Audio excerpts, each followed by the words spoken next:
सर्वांना शुभ प्रभात. प्रभू येशू ख्रिस्ताच्या नावात विश्ववाणी परिवाराकडून आम्ही मार्गाकरिता प्रकाश कार्यक्रमात आपले सहर्ष स्वागत करीत आहोत.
आजच्या मन्ना करता देवाचे वचन स्तोत्र संहिता 34 5 ते 8 ही वचने.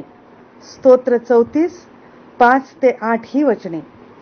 ज्यांनी त्याच्याकडे पाहिले ते प्रकाश पावले, त्यांची मुखे लज्जेने कदापि काळवणार नाहीत. ह्या पामराने धावा केला आणि परमेश्वराने तो ऐकला आणि त्याच्या सर्व संकटातून त्याला सोडविले. परमेश्वराचा दूत त्याचे भय धरणाऱ्यांसभोवती छावणी देतो आणि त्यांचे संरक्षण करतो. परमेश्वर किती चांगला आहे ह्याचा अनुभव घेऊन पहा. जो त्याच्यावर भाव ठेवतो तो पुरुष धन्य. देवबाप ह्या वाचलेल्या वचनाद्वारे आम्हाला आशीर्वाद देव. माझ्या प्रियांनो, पुनरुत्थित आणि लवकर येणाऱ्या प्रभू येशू ख्रिस्ताच्या नावात सलाम. आता वाचलेल्या स्तोत्र 34 5 ते 8 या वचनांमध्ये एक मुख्य आव्हान दाविदाने आपल्या वाचकांना केलेले आहे की परमेश्वर किती चांगला आहे, म्हणजे विश्वासयोग्य आहे, प्रेमळ परमेश्वर आहे. त्याचा आम्ही प्रत्येकाने जवळून अनुभव घ्यावा, कारण अनुभव हीच खात्री असते. जे लोक परमेश्वराचे भय धरतात त्यांच्याविषयी दाविदाने स्तोत्र 31:19 मध्ये लिहिले आहे की तुझे चांगुलपण किती थोर आहे, तुझे भय धरणाऱ्यांकरिता ते तू साठवून ठेवलेले आहेस. होय, किती अद्भुत बाब ही आहे की जेव्हा आम्ही आमचं कर्तव्य पूर्ण करतो तेव्हा परमेश्वर देखील त्याचे आशीर्वाद आम्हाला देतो. या 4 वचनांमध्ये 4 असे आमचे कर्तव्य की जे आम्हाला पूर्ण केले पाहिजेत आणि ते पुढील प्रमाणे आहे. पहिलं कर्तव्य परमेश्वराकडे पाहणे. स्तोत्र 123:1, इब्रिकरासपत्र 12 आणि 2 या वचनांमध्ये सांगितल्याप्रमाणे आम्हाला सर्वसमर्थ परमेश्वराकडे पाहणे अतिशय गरजेचे आहे माझे प्रियानो, कारण तोच प्रत्येक उत्तम गोष्टीचा उगम आहे. त्याच्यापासूनच प्रत्येक उत्तम गोष्ट आम्हाला प्राप्त होते. म्हणून प्रियानो, वचन सांगतं की जो त्याच्याकडे पाहतो म्हणजे लक्ष लावतो तो प्रकाश पावतो आणि तो व्यक्ती कधीच लज्जित फजित होणार नाही. त्याच्याकडे विश्वासाने लक्ष लावा. दुसरं कर्तव्य परमेश्वराकडे धावा करणे. इर्मया 33:3 मध्ये परमेश्वर म्हणतो, मला हाक मार म्हणजे धावा कर. रोम 10:13 मध्ये सांगितल्याप्रमाणे जो परमेश्वराचे नाव घेऊन धावा करतो त्याचं तारण होईल. खरोखर आमचा परमेश्वर धावा, हाक, प्रार्थना ऐकणारा परमेश्वर आहे. तो ऐकेल आणि सर्व संकटातून पूर्णपणे आम्हाला सोडविल. हाच दाविदाचा अनुभव आहे. तिसरं कर्तव्य जे आहे ते म्हणजे परमेश्वराचे भय धरणे.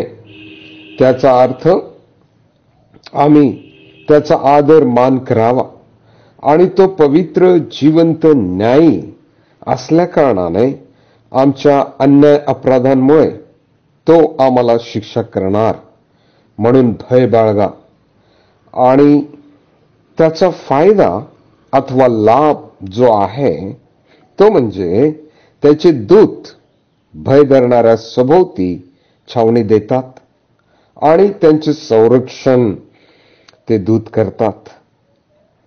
चौथं कर्तव्य, परमेश्वर म्हणजेच आमचा जो परमेश्वर आहे त्याच्यावर आम्हाला भाव ठेवणं अगत्याचं आहे.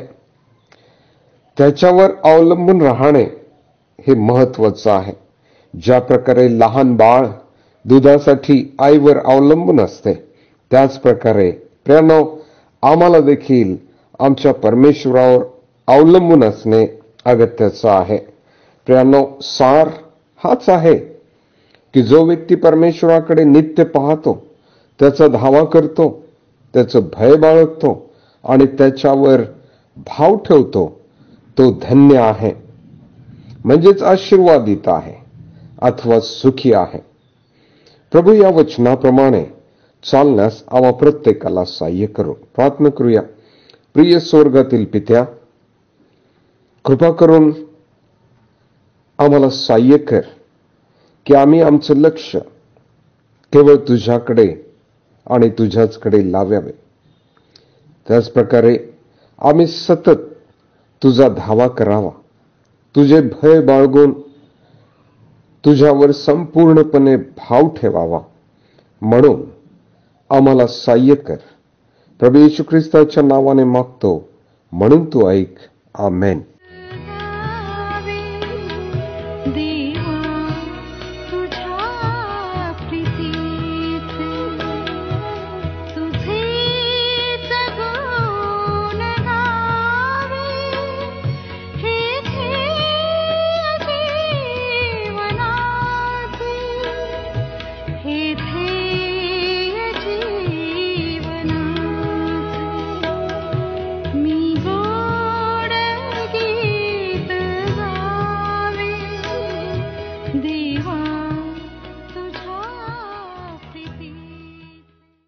माझ्या दुःखात माझे सांत्वन हे आहे की तुझे वचन मला नवजीवन देते. आपल्या प्रार्थना विनंत्या कोणत्याही वेळेस विश्ववाणी प्रार्थना केंद्राला टोल फ्री नंबरद्वारे कळवू शकता. आमचा टोल फ्री नंबर 1800-2700-333. आम्ही आपणासाठी या नंबरवर प्रार्थना करण्यास उपलब्ध आहोत. धन्यवाद.